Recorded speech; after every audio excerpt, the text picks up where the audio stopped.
Hi everybody, how are you today? I'm doing fine. It's a beautiful day. As you can see outside, I love today, okay? So I hope that you love today. And what I'm going to be doing today is a makeup little tutorial. Yeah, makeup tutorial for women who wear glasses. Okay, so I have chosen these. These are the ones I'm going to wear because I think that they're fun. And I like the little colors. The first thing I do, of course, is my face is washed, my creams and lotions and serums and all that stuff is on. And then I start with my makeup. This is what I'm going to be working with today. So as I use them, I will show you. And look at these beautiful brushes. Yes, I love these brushes. I love the color of the holder. These are from Start Makers, but I really like them. And that's the little sponge that comes with it. So I start with my foundation, and that is all over, nice and easy, like you would with any other makeup, whether you're wearing glasses or not. And this is the one I'm using. I am still searching for foundation. I have so many. They're all full. This is a little bit darker than it should be for me, but I've got so many. I'm just guilty of buying the wrong shade. So I'm using my little sponge from Start Makers, and you know, you just dab it on. This is the L'Oreal True Match Super Blendable Concealer in Light Cool. Can you see that? I don't know. This is important when you're wearing glasses. Okay, you have to realize that when you wear your glasses, you're going to have some magnification. This is the area that's going to be underneath in these glasses. That's what I'm going to be magnifying. So I have to be careful when I do the transition between here and here. And I'm going to use the tip. I'm using the tip of my sponge. Okay, so that you can see this is a lot lighter than this. What happens with my glasses? I'm going to get a shade, so it's going to bring it down to a darker shade. So I am going to go ahead and put a little more of my foundation to make sure that that transition is an easy transition. There, see? Magic! I'm not worried about the top of my lid because that will have makeup. Okay, now for the eyeshadow. Lots to choose from. Oh my gosh, too many brushes. Just got this Start Maker, sent it to me. Thank you. Yay! I'm using my Estee Lauder Expert Palette, number 46.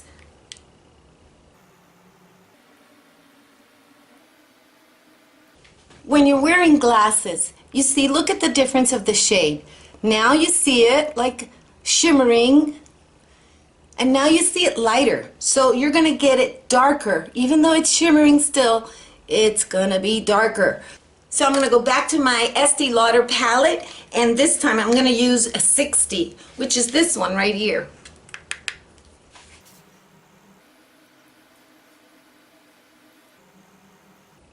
And remember, every step of the way, put the glasses back on. You're doing makeup with glasses, for glasses. So put them back on and see what you need to fix.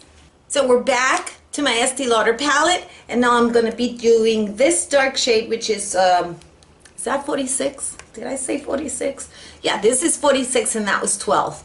Okay, so here we go. And I'm just going to give myself a little bit of a darker line right there.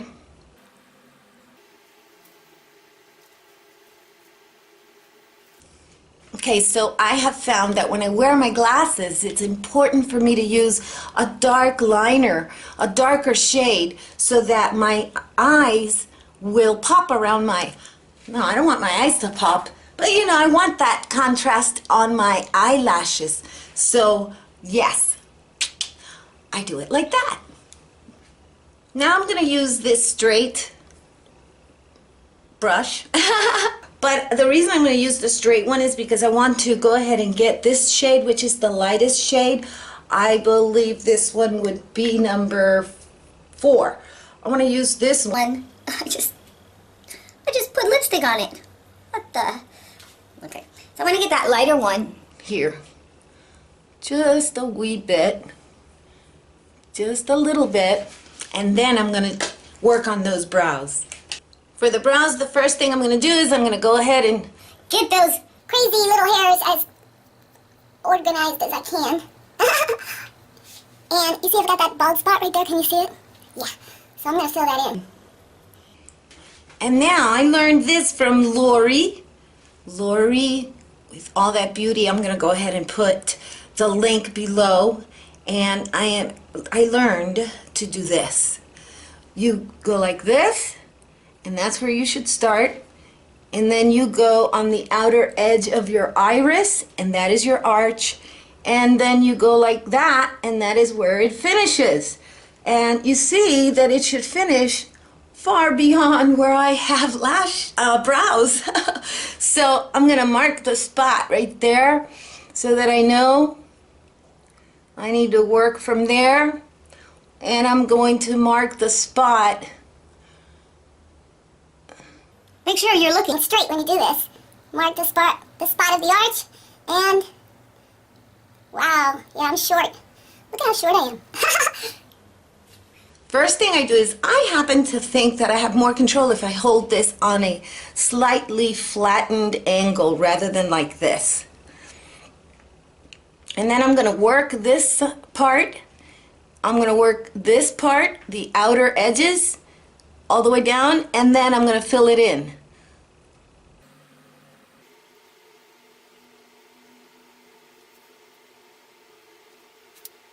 Alright, so you can see the difference between this one and this one, but I haven't finished. Let me show you what else I do so that I don't have to dye my gray hair on my brows. I'm using Glossier Boy Brow, and that really helps.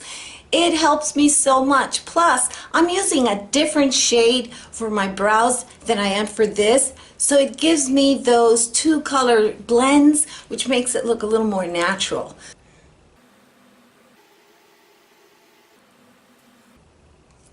This brow is done. Now I'm going to go and do the other brow. And again, I'm using this brush from my Start Maker set. And it is an angle. And I think that the best trick for me is to not do it like this, but rather like this. And when I come to this part, I just lift my brush and then come down here. So I'm doing a angle rather than trying to do it a smooth one stroke, because then I will make it too curvy, and I don't want it curvy. Only me curvy, not my brow. So I'm gonna go ahead and do that with my Ulta Brow Pomade, and this shade is warm brown, a little too dark for me, but too new to toss. I am not gonna go buy another one. I should have bought a lighter shade, but because I'm using the Boy Brow in a lighter shade, it gives me a nice effect. Okay, so my brows are pretty much done. And now what I'm going to do is I'm going to clean them out and make them look really neat by using the Rimmel Exaggerate 213 in the nude. That's what I'm using.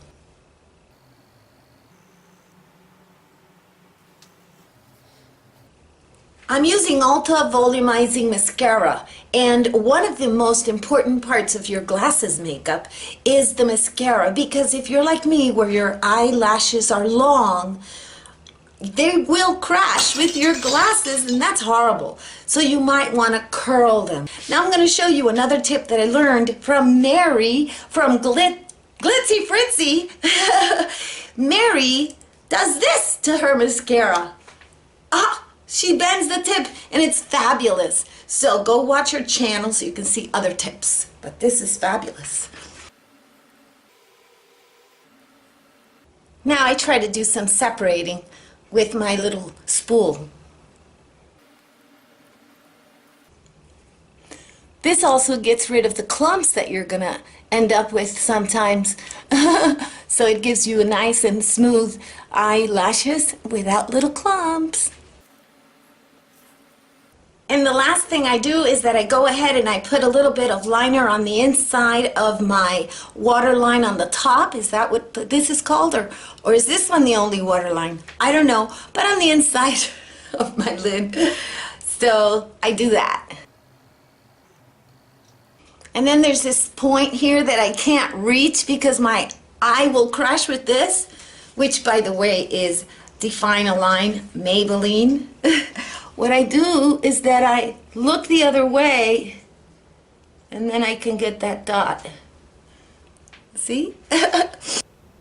Okay, we're at the most crucial part for ladies that wear glasses in terms of makeup, which is this area over here. When you wear your glasses, you're gonna have to make sure that you're doing your blush underneath those glasses. You don't want to put any blush on this side here. Depends on the size of your face. For me, it's pretty easy. I have pronounced bones here, cheekbones, and I know exactly where to put them. But some people, depending on the size of their glasses and the shape of their face, do go over this line to put that blush on, and you should not. You should make sure that that blush is underneath those glasses. So make sure you do that. I really like these brushes. They have the little thing here so that I can keep them in shape. So I am going to be using a bronzer from CoverGirl. This bronzer is really old, and I don't even think I can read the name of it because it's old, but it works. So I'm going to be using that bronzer around here, not that much. I have pretty much a lot of definition around my face. So I don't want to really put too much because it makes me look hard. So I just want to put a little bit. I'm going to go back to my Estee Lauder Expert Color Palette. I am going to go ahead and use this angled brush for my blush. And now I'm going to go ahead and use a little bit of this because it'll give me a little bit of highlight in this area here. And now for the lips. What I'm going to be doing first is a little trick that helps with the feathering of lipstick. And I have feathering because look at these lips. Yeah, you know, but that's okay because that means that you've been doing this a lot, which is kisses. So if you kiss people and you love people, you're happy, so it's okay. Now I'm going to go ahead and use a chapstick. This chapstick is classical South Florida chapstick. So that's what I'm going to be using. I use a chapstick, the waxier the better, and that'll keep your lipstick in place. Now I'm ready for my lipstick and keeping it in the Florida theme. I'm using Flamingo Rose from Milani. I have finished, except that now I'm going to put some fixing compact powder. This one's from Essence, all about matte. And it's funny because when I first bought it, I actually thought it was like a foundation powder. And then when I got it, I said, oh my gosh, it's white. But it's a fixing powder. And I am so glad I accidentally stumbled across this. Of course, it's broken because I use it all the time. I love it. I love this brush. It's so soft. It really is, and plus it's pretty. Isn't it pretty? Come on, you want to fill your life with pretty things. Now I'm going to show you the finished look, plus a special surprise for Carol from Carol. You need to go see her. She has the really most original reviews on her channel. But let me show you the final look plus the Carol surprise. Okay, now this is the final look. And I hope you like it, but the most important thing is, before you put on any kind of makeup, make sure you're taking care of your skin so it's nice and healthy. I love watching Nathalie, the beauty diva, because she shows exactly what you need to wear to take care of your skin. So, now let me show you the little surprise for Carol. I think it's adorable. You will too. Let me step back. Okay, this is what I want to show Carol. Yay! That's for you, Carol. You're adorable. Okay, I hope that you liked my video, and please subscribe. And more importantly than all of that, please have a day full of peace, love, and joy. Bye-bye.